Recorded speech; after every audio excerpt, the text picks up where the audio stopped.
নিয়ামত পেয়েছি, কিছু ইবাদত করার সুযোগ পেয়েছি, কিছু সম্মান পেয়েছি আল্লাহ রাব্বুল আলামিনের তরফ থেকে। তার মধ্যে একটি হচ্ছে 15 শাবান পবিত্র শবে বরাত, ঠিক কি না? সুবহানাল্লাহ। এবং কিছুদিন পূর্বে যখন হাদিস নিয়ে পড়তেছিলাম, একটা হাদিস চোখের সামনে আসে, যে হাদিসটি বুখারী এবং মুসলিমের মধ্যে রয়েছে, এবং যে হাদিসটি হযরত ওলিউল্লাহ আল-খতিব রাহমাতুল্লাহি আলাইহি উনি ওনার কিতাব মিশকাতুল মাসাহিবির মধ্যে হাদিসটি উল্লেখ করেছেন। যে হাদিসটি বর্ণনাকারীর রাবীর নাম হচ্ছে হযরত হুযায়ফা রাদিয়াল্লাহু তাআলা। হযরত হুযায়ফা রাদিয়াল্লাহু তাআলা হাদিসের মধ্যে বলতেছে যে নবীজি আমাদেরকে ইরশাদ করলেন, নবীজি আমাদেরকে বললেন যে আমরা সকল নবীদের এবং সকল নবীদের উম্মত থেকে আমরা শ্রেষ্ঠ। সবাই বলুন না সুবহানাল্লাহ। কারা শ্রেষ্ঠ? আখিরি নবী হুজুরে পুরো নূর মুহাম্মদুর রাসূল সাল্লাল্লাহু আলাইহি ওয়াসাল্লামের উম্মত আমরা যারা রয়েছি, অন্য সব নবীদের উম্মত থেকে আমরা কি শ্রেষ্ঠ? শ্রেষ্ঠ। আমরা কি শ্রেষ্ঠ? কারণ কি?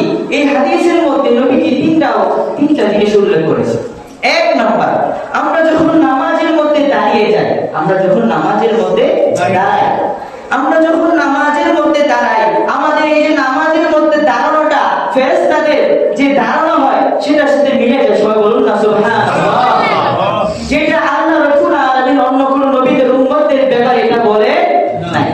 এবং আল্লাহ রাব্বুল আলামিন আখির নবীর উম্মত হওয়ার কারণে সে হাদিসের মধ্যে নবীজি ইরশাদ করতেছে যে আমাদের জন্য গোটা পৃথিবীটাকে আল্লাহ রাব্বুল আলামিন নামাজের স্থান বানিয়ে দিয়েছে। সবাই বলুন না সুবহানাল্লাহ। পূর্বের নবীদের উম্মতদের জন্য আল্লাহ রাব্বুল আলামিন একটা জায়গা নির্দিষ্ট করে দিতেন, একটা জায়গা কি করতেন? নির্দিষ্ট করে দিতেন যে এই জায়গার মধ্যে এসে তাদেরকে নামাজ পড়তে হবে, এই জায়গার মধ্যে ইবাদত বন্দেগী করতে হবে।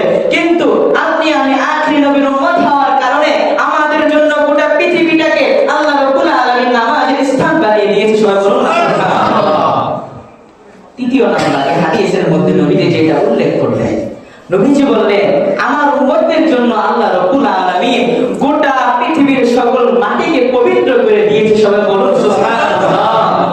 কারণ আল্লাহ রাব্বুল আলামিন কোরআনুল কারীমের মধ্যেই বলেছে, যখন তোমরা ওযু করার জন্য, পবিত্র হওয়ার জন্য যখন পানি পাবে না, তখন তোমরা মাটি দ্বারা কি করো?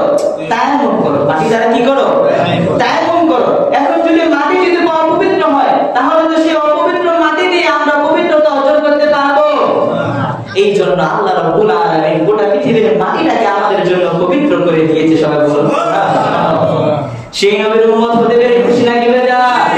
আমরা সকলে শুকরিয়া জ্ঞাপন করি বলে আলহামদুলিল্লাহ।